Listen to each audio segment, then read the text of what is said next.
আজ কি আপনার গায়ত্রী দেবীর সঙ্গে কোনো প্রজেক্ট নিয়ে মিটিং হয়েছিল? হ্যাঁ স্যার, আমি সেখান থেকেই এখন ফিরলাম। আমাদের নতুন শপিং মলের প্রজেক্ট নিয়ে মিটিং ছিল। সবচেয়ে আশ্চর্যের বিষয়, ওদের পরিবারেরই কেউ একজন নীলের ডিজাইন সিলেক্ট হয়েছে। আমি নিজে সেই ডিজাইন দেখেছি, অসাধারণ কাজ। ওই ডিজাইন অনুযায়ী মল তৈরি হলে যোধপুরে আলোড়ন পড়ে যাবে।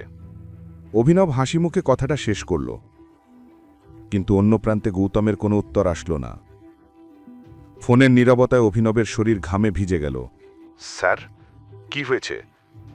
আমি কি কোনো ভুল করেছি? গৌতম কঠিন গলায় বলল, মিস্টার অভিনব, আপনি এত অবহেলা কিভাবে করতে পারলেন? টেস্ট ডিজাইনে নীল আগারওয়ালের নাম লেখা আছে। ওটা আমার স্ত্রী অবনী তৈরি করেছে। ও সরি স্যার, আমার এ ব্যাপারে কোনো ধারণা ছিল না। আপনি নিশ্চিন্ত থাকুন, আমি এখনই গায়ত্রী দেবী ও নীল আগারওয়ালের সঙ্গে কথা বলবো। গায়ত্রী দেবী আর নীলের জন্যই আজ আমার স্ত্রীর চোখে জল।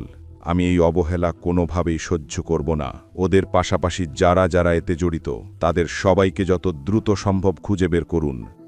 জি স্যার, চিন্তা করবেন না, এরা কেউই আর বাঁচবে না। ঠিক তাই হওয়া উচিত। এখন কি করতে হবে আমি আপনাকে কাল সকালে ফোন করে জানাবো। জি স্যার। এই কথা শুনে গৌতম ফোন কেটে দেয় আর জানালার বাইরে তাকিয়ে থাকে রাগে ফুঁসতে ফুঁসতে। তার চোখে তখন আগুনের প্রতিশোধের আগুন জ্বলছিল।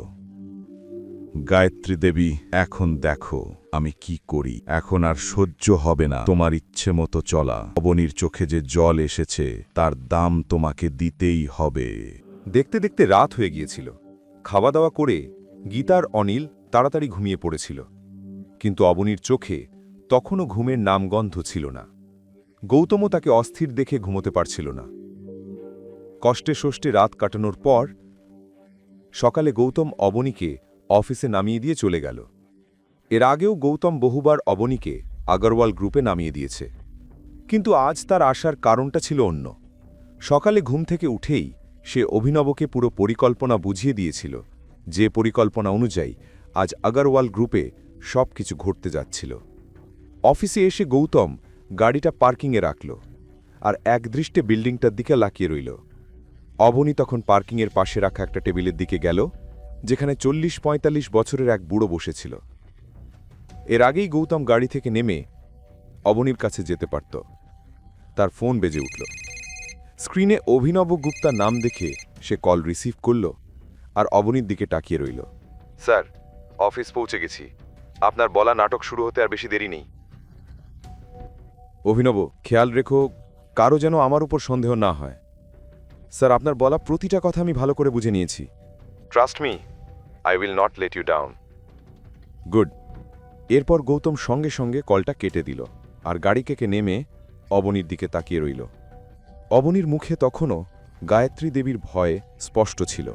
গৌতম বলল, অবনী, দাদিশার কথা বেশি ভেব না। সত্যি বেশি দিন লুকিয়ে থাকে না। দেখো, দাদিশা তোমাকে ছাড়া ওই কন্ট্রাক্ট সাইন করতে পারবে না। তুমি এই প্রজেক্টের অংশ না হলে আগরওয়াল গ্রুপও অবতার গ্রুপের সঙ্গে পার্টনারশিপ করতে পারবে না। গৌতমের কথাগুলো অবনী তেমন গুরুত্ব দিল না।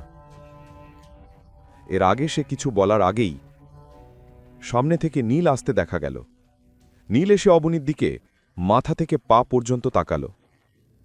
ও, গতকালের কাণ্ডের পরও আজ তুমি অফিসে চলে এসেছ, তাও আবার ওই লুজারের সঙ্গে।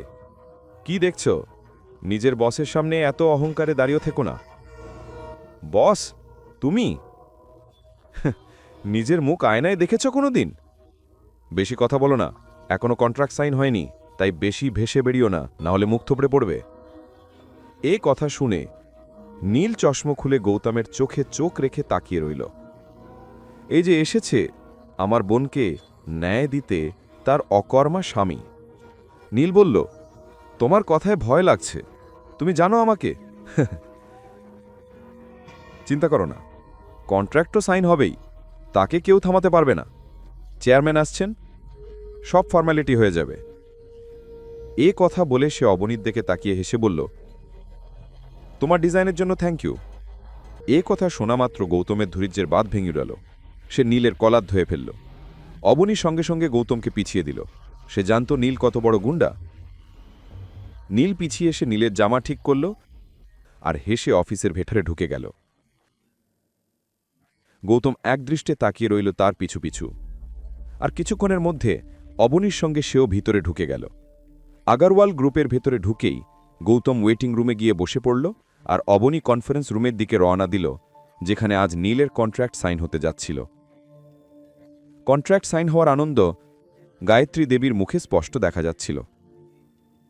কনফারেন্স রুমে ঢুকেই অবনী দেখল গায়ত্রী দেবী আর নীল তার ডিজাইনটা টেবিলের ওপর রেখে অভিনব গুপ্তার জন্য অপেক্ষা করছে।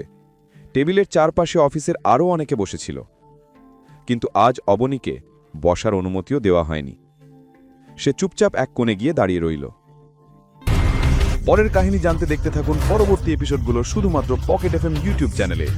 আর রয়্যাল ওয়ারিশের সব এপিসোড শুনতে এখনই ডাউনলোড করুন পকেট এফএম অ্যাপ, লিংক দেওয়া আছে ডিসক্রিপশনে।